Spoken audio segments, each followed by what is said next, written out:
When I first got into mobile homes back in 2017, I thought I knew what mattered. But even with the right guidance, there were things I didn't learn until I got into real deals myself. And here's the truth. If you don't know what to look for, you can lose thousands of dollars on your first mobile home flip. So in this video, I'm breaking down the 11 things that you need to know before flipping your first mobile home, so you can avoid the mistakes that most beginners make and flip your first deal the right way for a nice profit. My name's George. I've been flipping mobile homes since 2017 and have built a multiple seven-figure business doing so. These 11 lessons would have saved me time, money, and stress. And knowing them before your first flip will put you ahead of 99% of investors. So let's jump into them. Thing number one is the park matters more than you think. You can buy the nicest mobile home in the world, but if it's in a rough park, a park that looks like it should be on cops, a park where all the other houses are dilapidated, the rules are way too strict, the lot rent is way too high, the value of it tanks, and it can take you a lot longer to find a buyer, which means a lot more time you're paying lot rent, which means your profit going down. Always make sure you choose the park first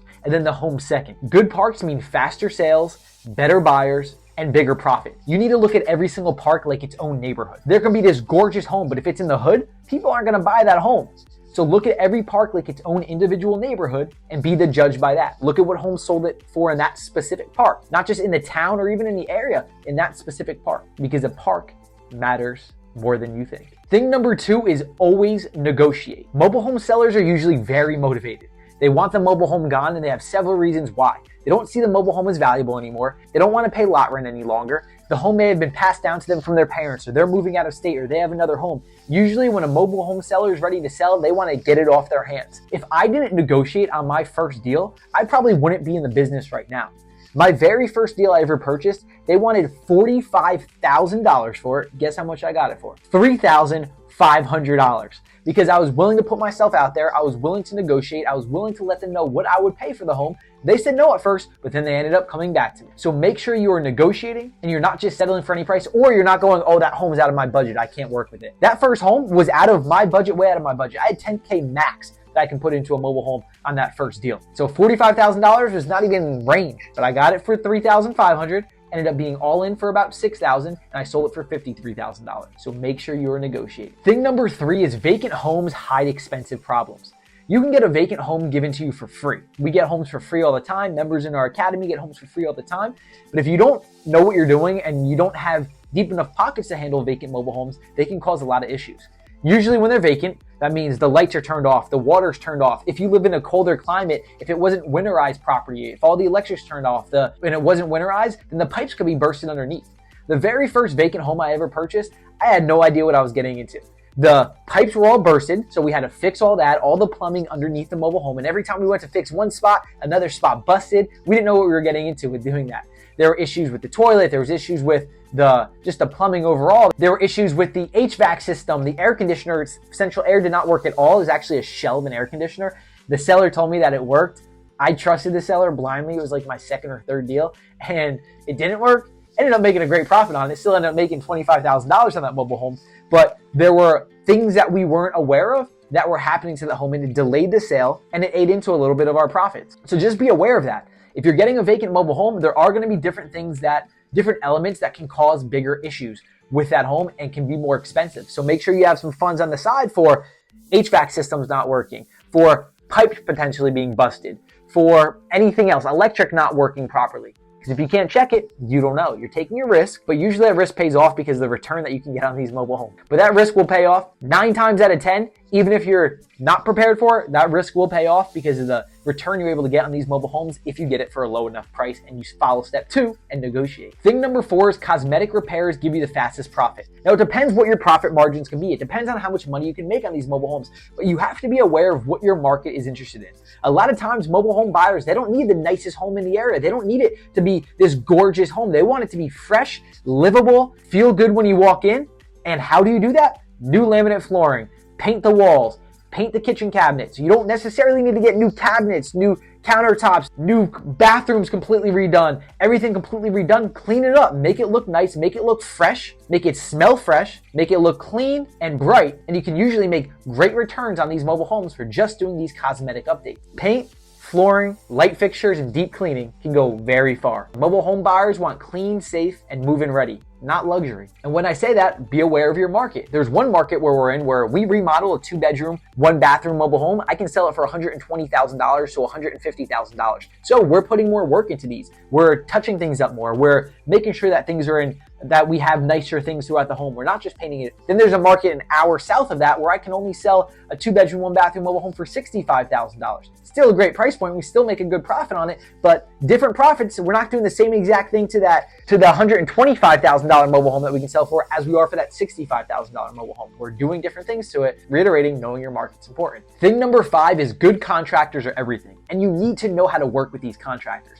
The contractors are doing the work in the home. If you're doing a renovation, they are the ones that are gonna make you make a good profit on it, that are gonna stall the deal, that are going to either make it very stressful for you or make it very smooth. So make sure you're vetting your contractors and you know who you're working with. What's their track record? Make sure you create a clear scope of work, and they're able to do that for you as well. And you know, okay, this is how we're paying you each phase and how we like to do it with contractors. I have a video going over working with contractors, so you can find it somewhere on the channel, but we pay in phases. We're not paying 50% up front and then another 25% after a week. No, we pay in phases. You get this done, you get paid this. You get this done, you get paid this. So you need to have a clear system so you can be on top of these contractors and they know exactly what they're getting paid when, and you can keep them accountable to the work that they're doing. Contractors are the dime a dozen, and some of them, they'll take their 50% up front, put it into another job, and come back to you 2 months later in order to get paid again. We don't want that process to happen. We want to keep them accountable and keep them moving fast, smooth, and efficiently. So don't rush into for the cheapest guy. Don't hire the most expensive crew. Know your budget. Let them know the budget that you're working with and make sure they can do what it is that you want to do. Sometimes it's a contracting crew. Sometimes it's a handyman that you have helping out. Depending if it's your first deal, you may have a handyman helping you out and you may be doing some of the work so you can start to make some more profits. But I do not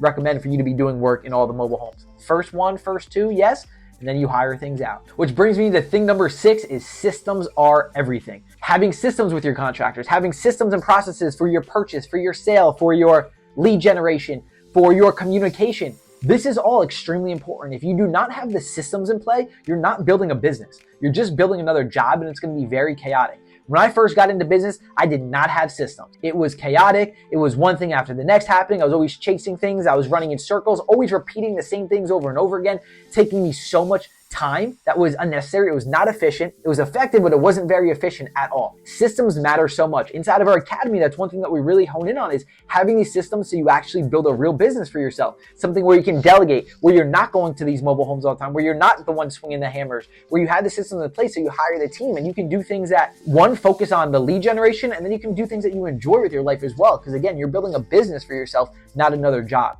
Systems are so important. As I iterated with contractors, so they're clean and clear and they know exactly what's going on, and you know exactly what's going on at all moments of time, and with every other part of the process as well. Systems are key. Thing number 7 is don't wait to list your home. I know so many people that will wait until their mobile home's done or their home is done in order to list it. So now you wait to list it. Let's say it takes you in the beginning 30 days to finish a renovation for a mobile home. You then list it, takes you a couple days to get the photos. Now by the time buyers start to see it, it's 45 days in. By the time people go to look at it, it takes up so much unnecessary time. We list our mobile homes immediately. As soon as we purchase that home, it's listed. Not on Zillow, but on Facebook Marketplace. We start to drive some traffic. We start to drive in the leads, so we have our prospective buyers lined up. Now, you may be thinking, why are they gonna wanna look at or be interested in a home that looks like crap if you're gonna be renovating it? They don't look like crap in our photos. We do utilize AI. We know exactly what the homes are gonna look like when they're done, so we utilize AI in order to make those homes look like that. We then post it on Facebook Marketplace, and we make it clear in the title, home is under renovation. This is what it's going to look like. And we start to line up some buyers, and people who are interested and raise their hand. They can come see it prior to, which, yes, they can come get a feel for the layout and everything of that sort, but then also they can see it once it's complete. We let them know when it's going to be complete. We have buyers that line up all the time, and we get contracts signed with them. They put down their deposit before the home's done because they know what it's going to look like. We line those buyers up, so as soon as the home's done, boom, it's off of our hands. Thing number 8 is talk to park managers constantly.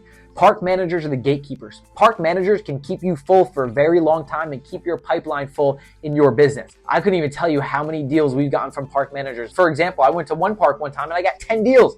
10 deals at once. We made a $40,000 profit in every single one of those deals. Park managers are key. Make sure you're having the conversations. Make sure you're building relationships. Make sure you're doing it the right way too. There's a right way and a wrong way to communicate with park managers. A wrong way is how many homes you have available, or do you have any homes for sale? I'm an investor and they don't like you, they don't trust you, they don't know you. There's specific processes that you have to follow to build the relationships the right way. So they want to give you deals. They want to let you know the leads that are available. If you do it the wrong way, you're not going to build relationships the right way, and you're just going to be another person who called for some mobile homes in their park. Be someone they know, like, and trust. And if you want more answers on how you can be that person, comment park manager communication down below. We have scripts and documents and everything of that sort that break down how to communicate with park manager. Thing number 9, seller financing is a secret weapon.